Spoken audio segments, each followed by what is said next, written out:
Hello दोस्तों, एक और नई कहानी के साथ हाजिर हैं आपके लिए। जिस पत्नी को पति भूल चुका था, भाग 1।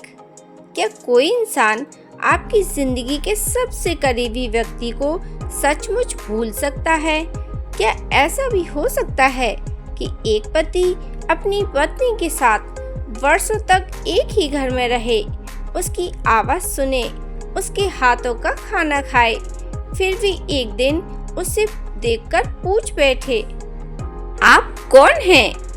शहर के सबसे पुराने इलाके में स्थित उस आलीशान घर में रहने वाले आरब के साथ कुछ ऐसा ही हुआ था। आरब की उम्र करीब 35 साल थी। एक बड़ी कंपनी में ऊंचे पद पर काम करता था।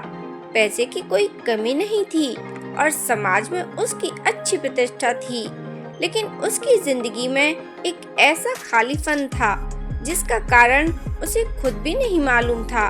उसकी शादी को 7 साल हो चुके थे, लेकिन पिछले 2 सालों से वह अपनी पत्नी नैना को लगभग भूल चुका था। नैना उसके साथ उसी घर में रहती थी। सुबह उसके लिए चाय बनाती, उसके कपड़े व्यवस्थित करती, रात में उसके लौटने का इंतजार करती। लेकिन आरब के लिए नैना जैसे घर में मौजूद कोई अनजान व्यक्ति थी। कभी कभी वह नैना को देखता और कुछ सेकंड के लिए उसकी आंखों में अजीब सी बेचैनी उतर आती। फिर वह अपना सिर पकड़कर कहता, मुझे नहीं पता मैं तुम्हें देखकर इतना परेशान क्यों हो जाता हूँ। यह सुनकर नैना चुप रहती। वह जानती थी कि आरब की याददाश्त में कुछ गड़बड़ थी। 2 साल पहले एक दुर्घटना हुई थी। डॉक्टरों ने कहा था कि उसके दिमाग के एक हिस्से पर चोट लगी है। कुछ पुरानी यादें धुंधली हो गई थीं, लेकिन डॉक्टरों की बातों में एक अजीब बात थी। उन्होंने कहा था आरब की याददाश्त पूरी तरह खराब नहीं हुई थी। कुछ यादें उसने खुद अपने दिमाग में जैसे बंद कर दी थीं। नैना को यह बात हमेशा डराती थी। एक रात आरब ऑफिस से लौटा तो उसके हाथ में एक पुराना छोटा सा डिब्बा था। उसने नैना को डिब्बा देते हुए कहा, ये तुम्हारा है। नैना ने डिब्बे को देखते ही अपना चेहरा बदलते महसूस किया। ये तुम्हें कहाँ से मिला? मेरे ऑफिस की पुरानी फाइलों के बीच। नैना ने कांपते हाथों से डिब्बा उठाया। उसके अंदर एक चांदी की अंगूठी थी। अंगूठी के अंदर सिर्फ 2 अक्षर खुदे थे, RN। आरब ने पूछा, RN का मतलब क्या है? नैना ने कुछ नहीं कहा। आरब ने फिर पूछा, नैना क्या तुम मुझसे कुछ छुपा रही हो? नैना ने उसकी आंखों में देखा और कहा, हाँ। आरब के चेहरे पर तनाव आ गया। उसने पूछा, क्या तुमने मुझे कभी भुलाया नहीं था आरब? क्या मतलब है? तुमने मुझे भूलने की कोशिश की थी। आरब जैसे पत्थर का हो गया। उस रात नैना ने पहली बार उसे वह सच बताने का फैसला किया जिसे वह 2 साल पहले अपने भीतर दबाए बैठी थी। शादी के पहले आरब और नैना एक दूसरे से बेहद प्यार करते थे, लेकिन आरब के पिता इस शादी के खिलाफ थे। उन्हें लगता था कि नैना उनके परिवार के स्तर की लड़की नहीं है। शादी के बाद भी घर में तनाव रहा। एक दिन आरब ने अपने पिता से साफ कह दिया था कि वह नैना को कभी नहीं छोड़ेगा, लेकिन उसी रात घर में एक ऐसी दुर्घटना हुई जिसने सब कुछ बदल दिया। आरब को बताया गया कि नैना ने उसे धोखा दिया है। उसे कुछ तस्वीरें दिखाई गईं। तस्वीरों में नैना किसी दूसरे आदमी के साथ दिखाई दे रही थी। आरब ने बिना नैना से कुछ पूछे उस पर विश्वास करना छोड़ दिया। उसने नैना को घर से जाने के लिए कहा, लेकिन नैना ने जाने से इनकार कर दिया। उसने सिर्फ इतना कहा था, एक दिन तुम्हें पता चलेगा कि ये सब झूठ है। अगली सुबह आरब का एक्सीडेंट हो गया और दुर्घटना के बाद उसकी याददाश्त से नैना की कई यादें मिट गईं। नैना ने उसे छोड़ने की बजाय उसी घर में रहकर उसकी देखभाल करने का फैसला किया। आरब को यह सब सुनकर यकीन नहीं हुआ। अगर तुम सच बोल रही हो तो वो तस्वीरें कहाँ हैं? नैना ने उसकी ओर देखा। वो तस्वीरें मैंने नहीं बनाई थी। उसने पूछा, तो किसने बनाई थी? तो नैना ने धीरे से कहा, तुम्हारे छोटे भाई कबीर ने। आरब के चेहरे का रंग उड़ सा गया। कबीर उसका छोटा भाई था। वह हमेशा आरब के बेहद करीब रहता था। लेकिन उस रात पहली बार आरब को कबीर की कुछ पुरानी बातें याद आने लगी। कबीर का बार बार उससे कहना, भैया नैना आपको बर्बाद कर देगी, उस पर भरोसा मत करना। मैंने अपनी आंखों से उसे किसी और के साथ देखा है।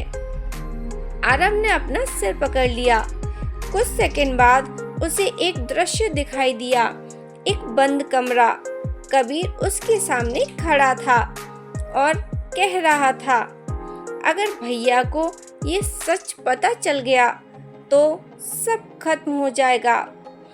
इतने में आरब ने आंखें खोल दी और उसने नैना को आवाज लगाई। नैना। यह सुनते ही नैना उसकी ओर दौड़ी और पूछने लगी, क्या हुआ? उसने कहा, मुझे कुछ याद आया है। तो नैना ने पूछा, क्या? उसने कहा, कबीर मेरे सामने किसी से फोन पर बात कर रहा था। यह सुनते ही नैना चुप हो गई। उसने क्या कहा था? आरब ने आंखें बंद करके याद करने की कोशिश की। फिर अचानक उसके मुंह से निकला, उसने कहा था, भैया को कभी पता नहीं चलना चाहिए कि पैसे मैंने लिए हैं। दोनों एक दूसरे को देखने लगे। अगले दिन आरब ने कबीर को घर बुलाया। कबीर सामान्य व्यवहार करता हुआ आया। क्या हुआ भैया? अचानक क्यों बुलाया? और तभी आरब ने शांत स्वर में पूछा, तुम्हें मेरी शादी के बारे में सब कुछ याद है? यह सुनकर कबीर मुस्कुराया और बोला, हाँ बिल्कुल। आरब ने कहा, तुमने मुझे बताया था कि नैना मुझे धोखा दे रही थी। ये सुनते ही कबीर का चेहरा एक पल के लिए बदल गया, लेकिन उसने तुरंत खुद को संभाल लिया और कहा, हाँ, क्योंकि वो सच था। आरब ने टेबल पर वही चांदी की अंगूठी रख दी और बोला, ये तुम्हें कहाँ से मिली थी? कबीर कुछ नहीं बोला। आरब ने उसकी आंखों में देखते हुए कहा, मैंने तुम्हें ये अंगूठी कभी दिखाई नहीं थी। फिर तुमने उस रात नैना के कमरे में इसे देखकर मुझसे क्यों कहा था कि इसे फेंक दो?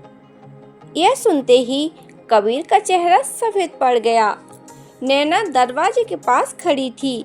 आरब धीरे धीरे आगे बढ़ा और बोला, कबीर, मुझे सब याद नहीं है, लेकिन इतना समझ आ गया है कि मेरी जिंदगी से नैना को हटाने के पीछे तुम्हारा हाथ था। कबीर अचानक हंसने लगा। उसकी हंसी में डर नहीं था, बल्कि अजीब सी जीत थी। वह बोला, आपको लगता है कि नैना निर्दोष है? यह सुनते ही आरब चुप रहा। कबीर ने कहा, तो उससे पूछिए कि उसने आपसे एक बात क्यों छिपाई? नैना के चेहरे पर घबराहट आ गई। आरब ने उसकी ओर देखा। क्या छिपाया? नैना ने धीरे से कहा, मैंने तुम्हें इसलिए नहीं बताया क्योंकि मुझे डर था कि तुम्हारी हालत फिर खराब हो जाएगी। आरब ने पूछा, क्या?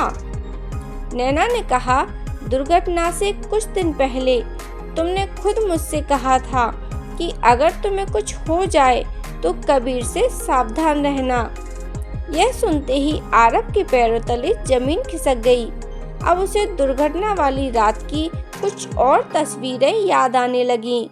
वह कार चला रहा था, कबीर पीछे बैठा था। दोनों के बीच बहस हो रही थी।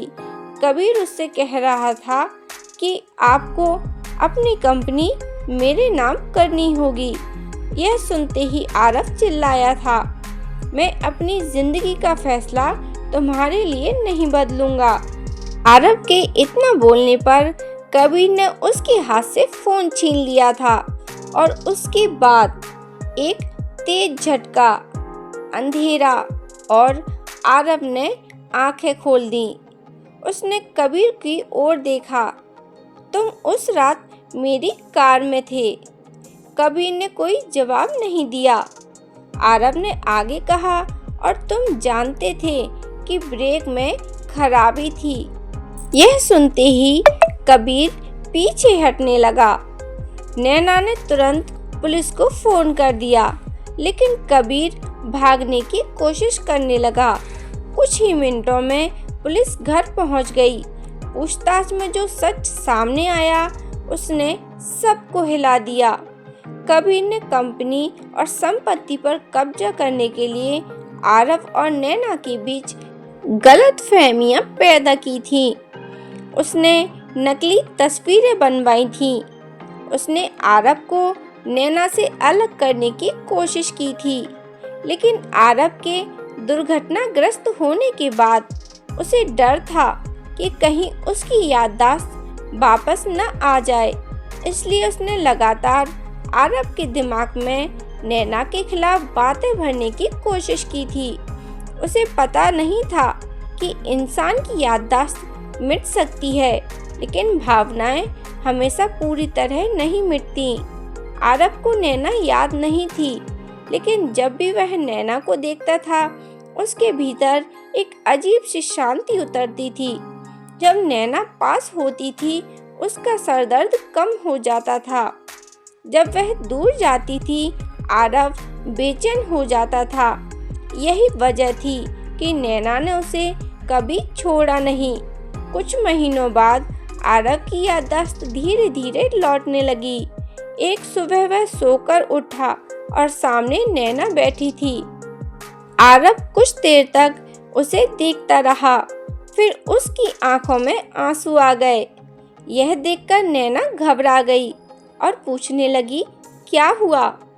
आरव ने उसका हाथ पकड़ लिया और बोला, मुझे सब याद आ गया। नैना की आंखों से आंसू बहने लगे। आरव ने कहा, तुम मेरे लिए कभी अनजान नहीं हुई थी। अनजान तो मैं खुद हो गया था। नैना ने कुछ नहीं कहा। आरव ने उसका हाथ अपने सीने पर रख दिया। मुझे तुम्हारा चेहरा याद नहीं था, तुम्हारी आवाज़ याद नहीं थी, हमारी शादी की बातें भी याद नहीं थी, लेकिन मेरा दिल हर दिन तुम्हें पहचानता रहा। इतना सुनते ही नैना ने उसे गले लगा लिया। 2 साल बाद उस घर में पहली बार ऐसा लगा जैसे जिंदगी वापस लौट आई हो।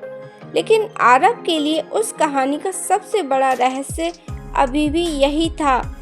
इंसान यादों से किसी को भूल सकता है, मगर अगर मोहब्बत सच्ची हो तो दिल उसे भूलने से इनकार कर देता है। और शायद इसी वजह से नैना ने आरव का इंतज़ार किया था, क्योंकि उसे विश्वास था कि एक दिन उसका पति उसे फिर से याद नहीं करेगा, बल्कि उसे फिर से पहचान लेगा। तो दोस्तों, यह कहानी यहीं ख़त्म होती है। इसका अगला भाग हम अगली वीडियो में सुनेंगे।